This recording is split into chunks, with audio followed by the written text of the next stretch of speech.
अस्सलामुअलैकुम। Programme power talk में खुशामदीद। मैं हूं मेज़बान नबीला बंगश।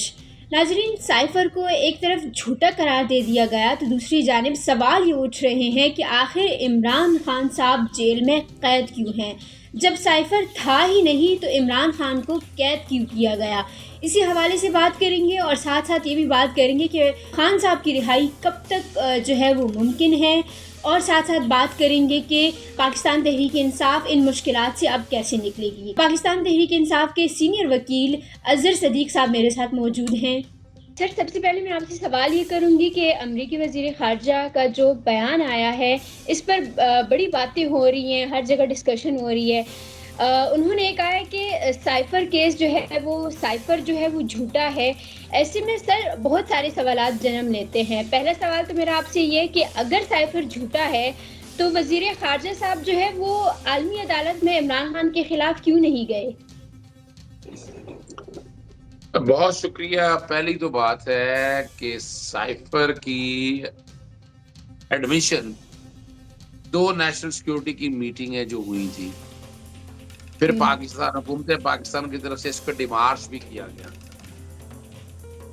और जो अल्फाज इसमें इस्तेमाल किए गए, जो पता चला, उसमें 2 कॉलम आ चुके थे, हारून रशीद का और गालिबन अंसार अब्बासी का, जिन्होंने कहा था कि इमरान खान के खिलाफ तहरीक अदम एतमाद आ रही है। और फिर हमने देखा कि तहरीक अदम एतमाद आई भी, हुसैन हक्कानी भी मिले थे नवाज शरीफ को, और इस सारे गेम प्लान में नवाज शरीफ मेन किरदार हैं। आज जुडिशल कमीशन बना लें, नवाज शरीफ से पूछगिछ कर लें तो सारा कुछ आपके सामने आ जाएगा। तो साइफर का झूठा या सच्चा होने वाली बातें तो अब खत्म हो गई हैं। पर कांग्रेचुअल मीटिंग के अंदर जो उनकी मीटिंग हुई वहाँ पार्लियामेंट के सामने, उसमें वो फंस चुके हैं। वो इनकार तो कर नहीं सके थे। 50-0 के वोट के हवाले से रिपब्लिकन बैठे थे और कांग्रेस के लोग बैठे थे, वरना हमेशा ऐसे होता है कि एक बात करता है तो दूसरा उसके खिलाफ जाती है। तो ये भी अगर देखा जाए तो वहाँ भी वो पूरी तरह से उलझ चुके हुए हैं।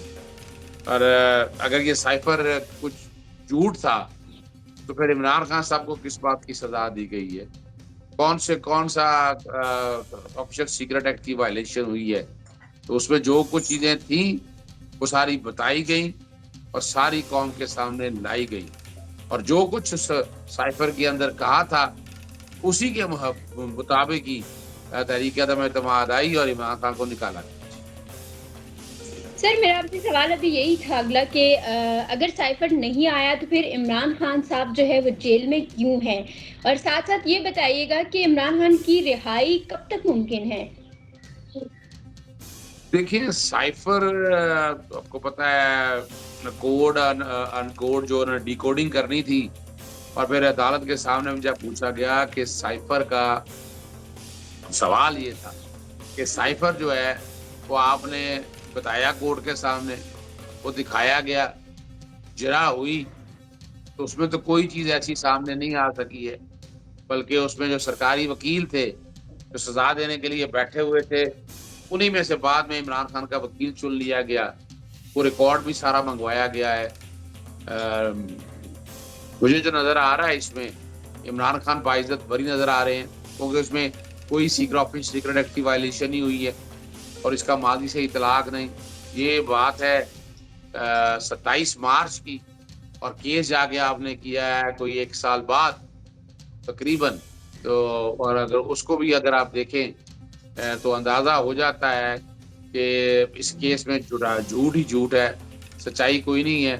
सच्चाई होती तो साइफर का जो और जो बातें इमरान खान साहब ने कौम को बताई हैं, उसको अगर सामने रख कर देखें तो वो तो फिर बतौर वजीर आजम उनकी जिम्मेदारी थी कि वो कौम के सामने सारा। बहुत साहब का भी बयान मीडिया पे आया है, वो ये कह रहे हैं कि इंक्वायरी होनी चाहिए, तो असद मजीद साहब जो है वो इंक्वायरी में पेश हो सकते हैं। आपके ख्याल में कानून के एतबार से अगर हम इसको देखें तो इस साइफर केस की इंक्वायरी होनी चाहिए दोबारा?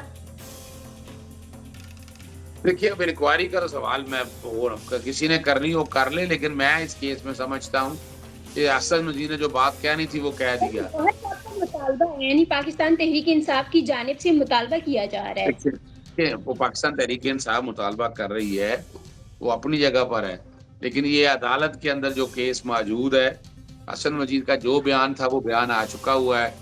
दोनों लोग अपने बयान से मुकर गए हैं और तो झूठे तो फिर हसन मजीद हुए। जब आप झूठे हो जाएं, आप झूठी टेस्टिमनी आप दे दें आप, तो फिर आपके खिलाफ अदालत तो फिर एक्शन लेती है ना। तो ये अदालत के सामने हम्म। जो केस है ये बाइज्जत बरी होने का है। मैं समझ रहा हूँ इमरान खान साहब बाइज्जत अगर यानी अगर ये चाहते हैं कि हमें हमने कोई बेईमानी नहीं की है, तो इन्हें चाहिए कि इसका एक जुडिशल कमीशन बना दें। जुडिशल कमीशन बना के इसकी एक तहकीक कर लें तो सारा कुछ सामने आ जाए। सर, दूसरी जानिब हसन और हुसैन नवाज के दायमी वारंट जो है वो अदालत ने ख़त्म कर दिए हैं। तो ऐसे में क्या देखते हैं कि इमरान खान की रिहाई की फिर दोबारा वही बात आ जाती है कि किन केसेस में उनको रिलीफ मिला और आगे आने वाले वक्त में खान साहब की रिहाई कब मुमकिन है? देखिए, हसन और हुसैन की बरियत भी हो गई है, सिर्फ दायमी वारंट मनसूख नहीं हुए। उनको 3 केसों में एवनफील्ड में, अल अजीजिया में और फ्लैगशिप में बरी कर दी।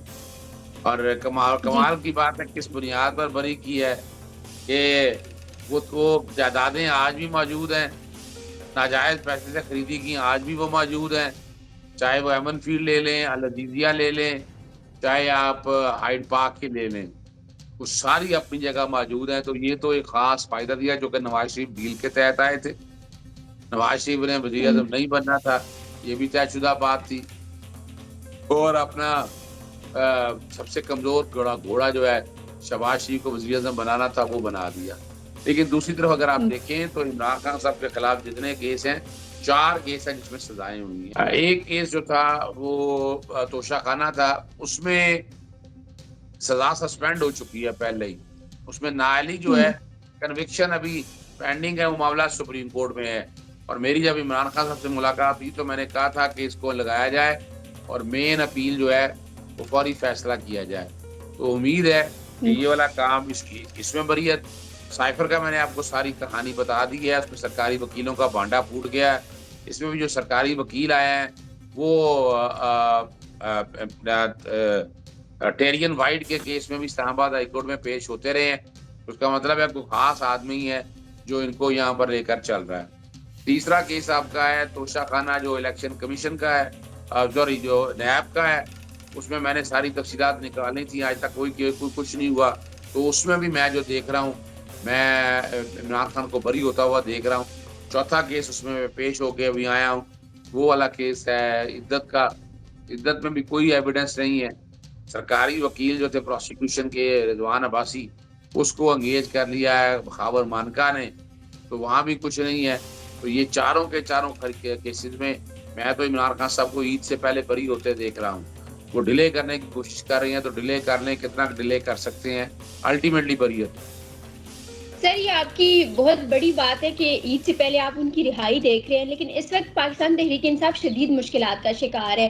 कानूनी एतबार से उनको हर जगह शिकस्ती हो रही है। खान साहब अभी तक नहीं निकल सके। दूसरी जानिब IMF को जो ख़त लिखा गया, फिर हेडक्वार्टर के सामने जो एहतजाज रिकॉर्ड किया गया, अच्छा खासा तनकीद का निशाना बना रहे हैं। तो IMF का ख़त लिखना पाकिस्तान तहरीक-ए-इंसाफ की जानिब से इसको किस तरह देखते हैं?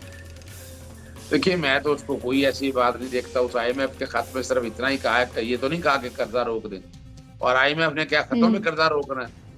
IMF ने तो हुँ। अपने पैसे रिकवर करने हैं यहाँ से। साहूकार को पैसों की जरूरत है, उसको सूद मिल रहा है। वो बेवकूफ तो नहीं है कि वो पीछे होकर बैठे जाए और रिकवरियां जब करनी हो तो रिकवरी इतना आसान काम तो नहीं है ना। उसके लिए तो लग पता हुँ। जाएगा। और जो खत लिखा गया है, खत में सिर्फ साफ शफाफ इंतखाबात की बात की गई है।